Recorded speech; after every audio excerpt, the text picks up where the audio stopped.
I'm Max from Canada. I'm Suchi from Thailand. Excited today? Yes, because a lot of you have requested us to react to Uppsala. Uppsala. How do you pronounce it? Uppsala? I don't know. Uppsala? I heard they said Uppsala. Yes, by the 3-Star Vagabond YouTube channel. He make information historical video about different city in Sweden. Yeah. This one we have never reacted to the city before. The university city of gardens and gods. Mm-hmm. So the gods. There's history with the gods there, I guess. Yes. Travel guide to Uppsala. If there's more city in Sweden that we should react to, let us know. In the comment below. Yes. Let's get Let's started. get started. This is Uppsala, a town just north of Stockholm. It's a town full of history, and it's also the resting place of the descendants of the Old Norse gods. Whoa. Oh, really? Wow. This is pretty. Guys, I'm probably going to stop a lot. This is great. This reminds me of the circle, the pole graph to like, you need to know where you are in the universe or something. It's not that, right? Oh my god, what is this? I don't know. I'm just trying to guess.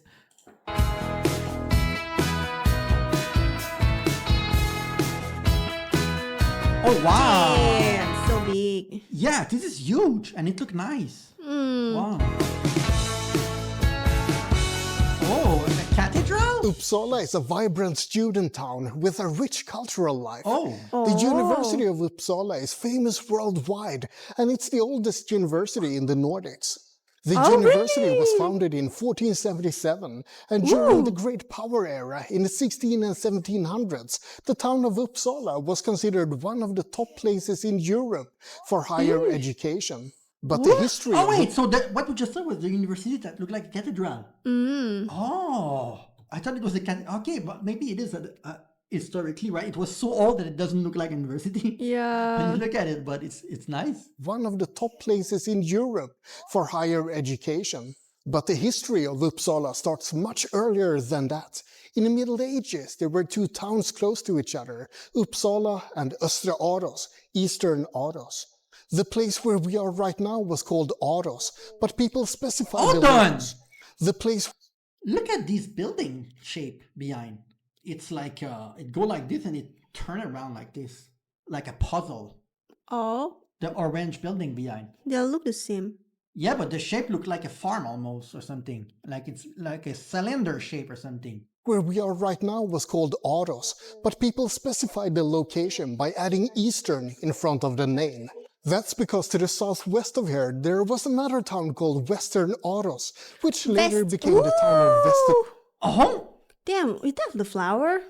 Oh my god. Why the colors like that? Oh my goodness. It's nice. And the other Yes. side they don't need because it's high enough. Yeah. These buildings are so interesting. You can go there with a boat or Oh something. my god. Wow. Ros. Yep, Good there's a bomb. Westeros in Sweden. Bring on the Game of Thrones jokes. In Oh. 1164, it was decided that the town then called Uppsala had become too rural, so they moved it here instead, and Eastern Aros was renamed into Uppsala. What about the old location of Uppsala? Well, it still remains today, a little bit north of where we are right now. So let's go explore the historic site of Old Uppsala. Wow. Gamla Uppsala, Odinsborg.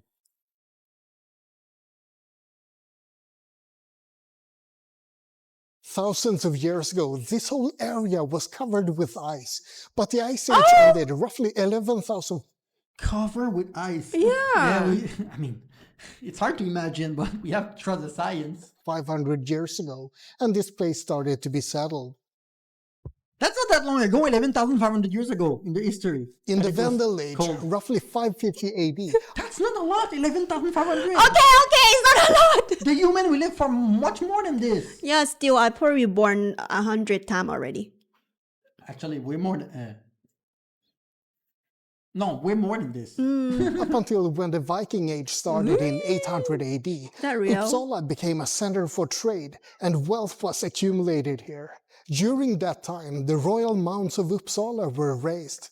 People believed that they were dedicated to Odin, Frey, and Thor. Ah, The mound to the west look. is Thor's mound. What? The middle one, Odin, Frey, and so Thor. the, what is, The mo- the, why it's like that? Tuk, tuk, tuk, tuk, everywhere. Like little hill everywhere. It's the shape, but what he said, right? I think, but it's a He lot. believed that the time the realm mount of Uppsala were Believed that raised, they people were believe. dedicated to Odin, Frey, and Thor. See, each of them is dedicated to a god. Is that what they're saying? Raised. Yeah. People See, because believed it's that they like were three. dedicated to Odin, Frey, and Thor. The mound to the west is Thor's mound, the middle one is Frey's mound, and one in the See? east is dedicated to Odin. Or at least I think that's east. But it's also speculated that these are the barrows of three mythical kings of Sweden, Adils, Arn, and Egil. Those kings are mentioned in the Ynglinga saga, which tells of how the Old Norse gods Yes. Odin and Frey came to Scandinavia from the east. That's what we saw at the very beginning. On the not the wall, but the rock or something. Yeah. We saw a thing like Norse this. gods Odin and Frey came to Scandinavia from the east. According to legend, Frey was also called Yngve Frey, and his descendants became kings of Svealand, which later became part of Sweden. And the kings Adils, Arn, and Egil that I mentioned before are a few of those descendants. So according to the Ynglinga saga, that means that within these mounds you can find the actual descendants of the Old Norse gods. Wow.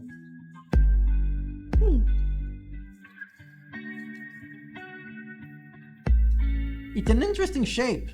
The It's not big. distinction between fiction and reality becomes quite blurred when you look into Old Norse mythology. Some speculate that Odin was a real person who came from the east and created a kingdom around the town of Sigtuna. They also speculate that Yngve Frey could have been an Easterner who came to Sweden, and that the Ynglinga saga actually has its roots in reality. Whoa. In the Beowulf poem, there are three kings mentioned, and they sound Oh a wait, little Beowulf is Swedish? I don't You know. don't know Beowulf?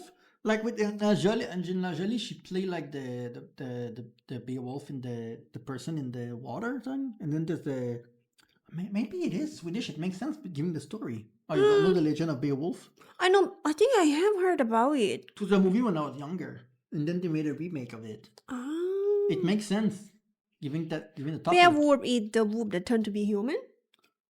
Is it the same thing? Well, he's kind of a guy, a warrior from the rich, for the prince family or whatever. But then there's the creature that is like can turn. She's like in the water. I don't remember exactly. I'm confused. bit similar to the three kings mentioned in the Ynglinga saga. So who knows? Maybe this is based in reality. Look. Here. It's a fascinating story, and it's fascinating to speculate about what parts of the myths could actually have happened. Old Uppsala is a fascinating place to visit in general, not only for the pre-Viking royal mounds, but also for the museum, where you can see a lot of Viking and pre-Viking relics. I keep mentioning pre-Viking, and that's because many people clump everything from Scandinavian history together as Viking.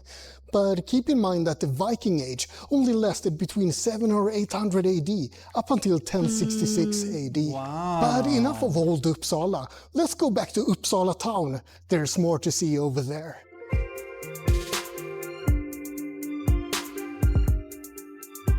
So is the old one, the one that you just saw, was the former city called Uppsala, but you said it was two in the countryside, so they kind of move it. But the little cliff mountain, I mean, they cannot move it, so this just, Yeah, of course. they can't keep the story about that. Still there. It's more like the town now.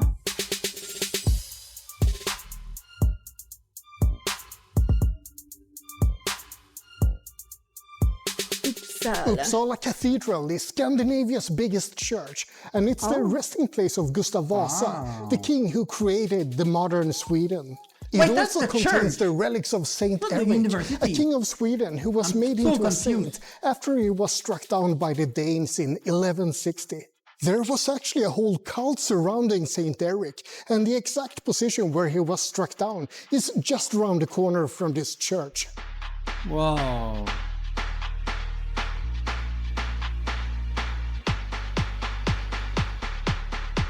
Oh, nice. It's said that water sprang up from the ground where he was killed, and that became Saint Eric's well, which still remains today in the form of this pump house.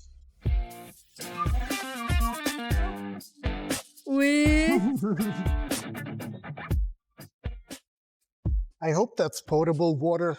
I assume this well was a little bit more impressive back in medieval times. Uppsala Castle gives the town a striking silhouette, and many historical events have taken place here.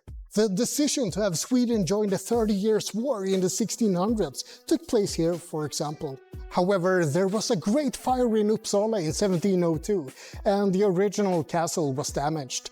So this one was rebuilt in a classical French style. Oh, okay. Who's this? But that's the... Look like a Viking, look like a king, right? Or a god, or like a king. Is it a king or a god? Gustav, yeah, I think he's a king.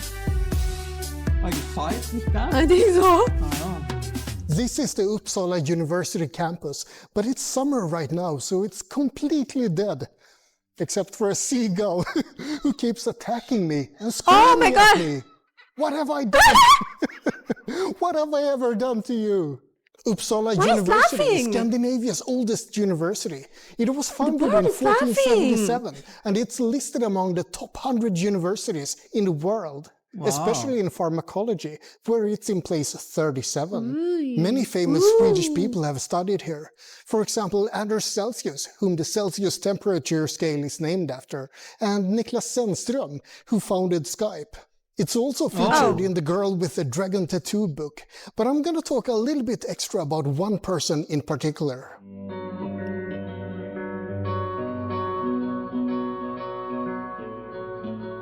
Botaniska Trädgården. Carl von Linné, or Carl Linnaeus, or Carolus Linnaeus as he's called in English, was a student of botany at Uppsala University. He was born in 1707, and I'm pretty sure you know of him. Maybe not by name, but I'm sure you know of his work. He created the system of taxonomy that's still in use today for plants and animals and all kinds of things in between. Every time you call a human a Homo sapiens, you're using the taxonomy system that Carl Linnaeus created. His most famous work is Systema Naturae from 1735, where he introduced his system for classification. It's worth noting that we have thousands and thousands of Latin names for species today. Carl Linnaeus didn't name all of those species, but he created the framework and the hierarchy for how to name things. Do you know taxonomy was that old? Carl Linnaeus is still a celebrated figure today, especially here in Uppsala, where he was a student and later on principal as well. The Uppsala University Botanical Garden is one of 3 Linnaean gardens in Uppsala. You also have the Linnaean Garden and Linnaeus's Hammarby. These gardens are some of Uppsala's most famous tourist attractions, and that's saying quite a bit given that there's a lot to see in this town.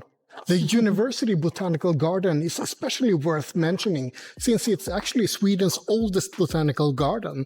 It was founded in 1655 and Carl Linnaeus became proprietor of the garden in 1741. The garden was heavily damaged in the fire of Uppsala in 1702, but by 1745 it was flourishing again and everything had been grouped according to Linnaeus's taxonomy.